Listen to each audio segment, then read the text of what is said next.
Welcome back to the Michael Brooks Show for those listening live and for those watching this later. It feels so weird to not be live everywhere. It's bizarre. Very excited, though, to finally, it's been way too long, to have Crew, the founder of Jacobin Magazine, good friend of mine, author of the excellent new book, The Socialist Manifesto, available from Basic Books, Bhaskar Sunkara. Thanks for being here. Yeah, thanks. It's like my first time. It's been so long. It's hey, well, that's not it's not my doing. Look at this establishment. No American beers. Not around here. Hey, it's an internationalist project, bro. Yeah. I know we're working on the rebranding. You know, the only time when I think when Harvey K is here, we do try to keep it domestic. But Bhaskar, what is the story? This book is doing a lot of things in my mind. And I think in some ways the most... can we work it backwards? Because I think in some ways the most relevant thing... I mean, the history... I shouldn't say the most. There's a lot of very relevant things about the book. But what I really liked was a diagnosis of the modern trajectory of center-left parties, particularly socialist parties in Europe, but many Democrats in the United States, that the rise of what happened in the 80s and 90s, yes, in certain cases you could talk about, like, you know, probably Tony Blair was never going to be a great guy, regardless of the historical context, right? And sure, you could even expand it to the kind of, like, you know, important but, you know, more narrow good government stuff, which is the money started pouring in from the, you know, the corporations as the power of labor depreciated, which is actually a materially important thing, but it reflects a broader trajectory about the nature of capitalism and social democracy, where it isn't about moral failings or just the sort of like gradual corruption of money. It showed the extraordinary successes of what some of these projects had achieved, but also what their real limitations is in the face of capitalist onslaught. I don't know if I summarized that correctly. Yeah. I'd like you to tell that story. So yeah, I guess the story in the 20th century is often told this way. We fought this war against fascism. Then after the war against fascism, there was a post-war compromise. It was a time when capitalists were willing to give, you know, working men and women a fair wage for a fair day's work, and everything was working all perfectly until a new generation of capitalists came around who were more greedy and cutthroat and who betrayed the compromise that we all agreed to, and now we live in this neoliberal era that's completely different and unfair. Well, in fact, the real story of the 20th century is a story of progress. It is a story about lifting yourself out of the devastation of fascism and World War and building a better society. But it was a project that was led, or at least shaped, by the workers' movement. In some countries, like in Sweden, my test case for social democracy that I talk about the most in the book, it was led by a workers' party. It was led by a social democratic party. It was pushed by a really strong trade union federation. And they developed this model where they were able to cajole capital. And they were able to say, you still might own your firms, but you need to deal with our wage agreements. You're going to be regulated.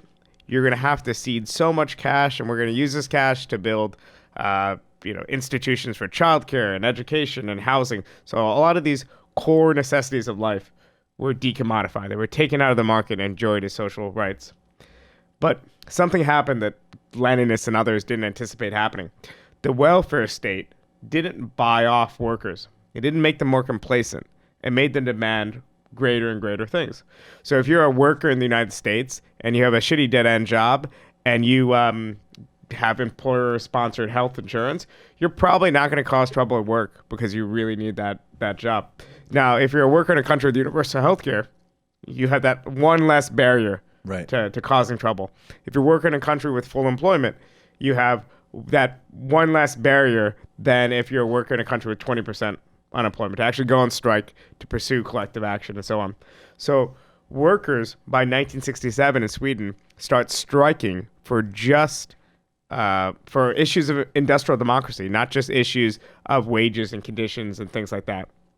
So you could say that, yes, there was a post-war compromise, but in Sweden's case, at least, it was broken by workers who started making more and more militant demands, who started to not just question how much they're getting paid, but also started questioning the structure of their workplaces, how many rights they had.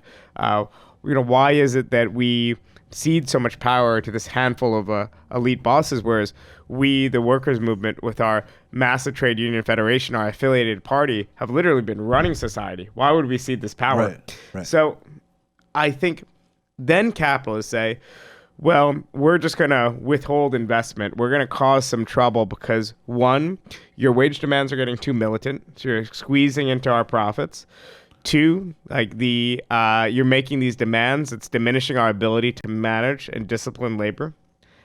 Three, there's an international climate that's changing, so there's increased globalization, so international competition, and also there's contingent factors like the OPEC shock and things like that. So capital is basically saying, we're not going to let things go on the way it was going on, and labor is trying to figure out a radical solution to this impasse, the slowing of growth and profitability and whatnot. But it's very different than saying that capitalists just decide not to, go along with this post-war They had a compromise moral. Well, I mean, it's kind of ironic, right? Because the framing of that, they just had a moral change, or some type of increased appetite, is not a very Marxian reading.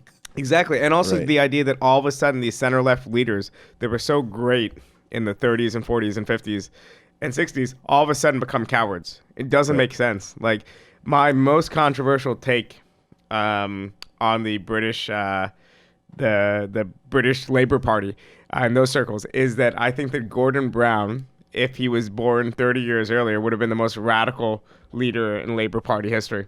His background was in the trade union movement. He knows the old socialist songs and the language and whatever else.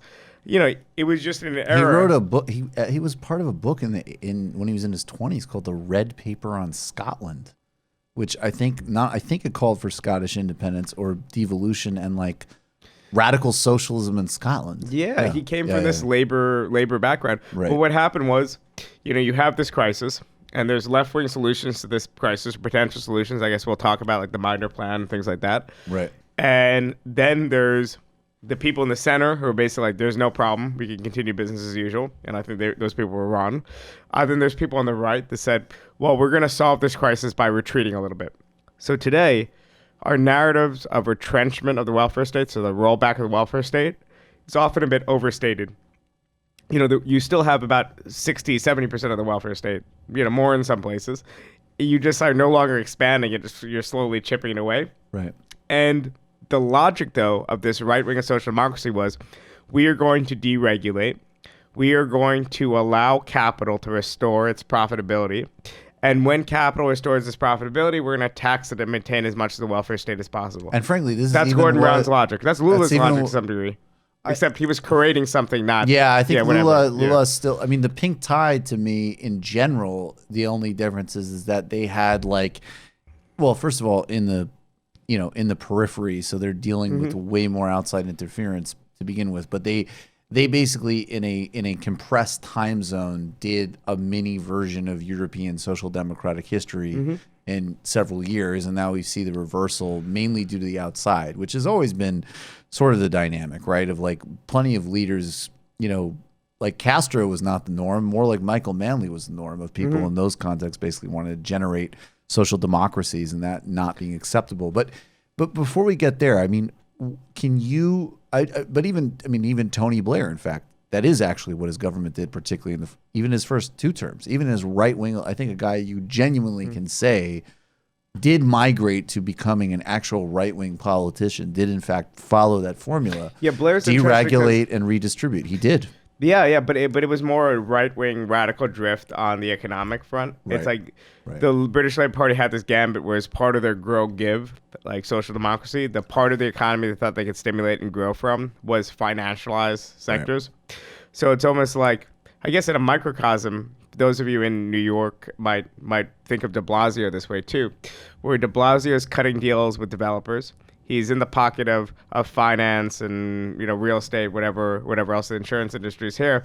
At the same time, he's actually helped push through this sweeping universal pre-K bill and things like that. So that's actually kind of like in a sense, give social democracy working in a micro level. But obviously, as socialists, we think there was actually another way, that instead of retreating from welfare state commitments, instead of saying that we're just going to have this group of people that own shit and they're going to run society, we can in fact make some sort of democratic socialist alternative to this situation and to the crisis that social democracy ends up in. But I think that's the key part of that book and that chapter of the book. I was trying to just express the fact that, you could chip away capital's power, but if you leave the levers of control in the hands of capital, they're going to roll back reforms and they're going to shake these attempts to slowly, cordon off their power. They won't tolerate it for long. And the post-war period was an exception. It's not going to be the rule. And right now, what we have now is just,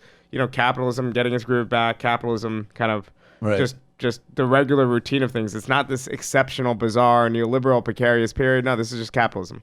Right. And capitalism is really precarious and really unpleasant in many ways. And so, your book is almost like if you're not a social democrat by the time you're 18, you don't have a heart. And if you're not a hardened Marxist by the time you're 30, you don't have a brain. Because that's actually kind of the way I've read it. Tagline. Yeah. Well, that's how I read it. It was like, hey, look at these great formulas that we created. That's awesome. And in fact, on some level, and of course, stipulating a lot of other things, you'd have to globalize it. You couldn't have the supply chains you have. But on some level, if you could just have hey, if every country in the world could have some version of mixed market social democracy that worked for everybody, you'd be like, oh, that sounds really nice.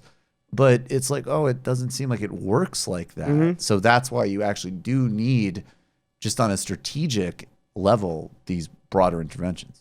Yeah, I mean, you need a way to actually take the power of investment away from capital, because often we talk a lot about capital flight, and people say, oh, well, if you regulate too much, if you make it too difficult for businesses, they're just going to go to some other country. Actually, it's pretty hard to move a lot of businesses. Right. And especially with certain sectors are unmovable, right? Like healthcare and certain service sectors and so on. But what capitalists can do, what they often do, is they just say, well, now's not a good time for us to spend $10 million expanding our franchise. We're just going to wait till there's another government in power. And of course, the actual working people that will benefit from having new businesses and new investment will be like, well, I was going to vote for that socialist. And, he seemed like a pretty nice guy, or she seemed like someone really committed to the cause. But, this disinvestment's only getting worse. And either that center-left government is going to moderate their program, or, which often happens, or they're going to, just elect someone else, right? And then all of a sudden, the markets will show their confidence, and business will start investing, and there'll be a little boom. And then people say, oh, well, I don't like this right-wing party, but they do sure know how to manage the economy better than these bleeding heart, lefties. You've just watched a Michael Brooks show video, and you can watch all of our full main live shows every Tuesday night at around 7 p.m. Eastern Time, and subscribe to get all of the clips you want. We're covering the globe. We're focusing on international relations, the intellectual dark web. We're having fun. We're doing deep dives with a lot of amazing guests. Of course, become a patron for the whole thing at patreon.com/TMBS, or subscribe to this YouTube channel and help us keep growing and get that content out there. Subscribe below.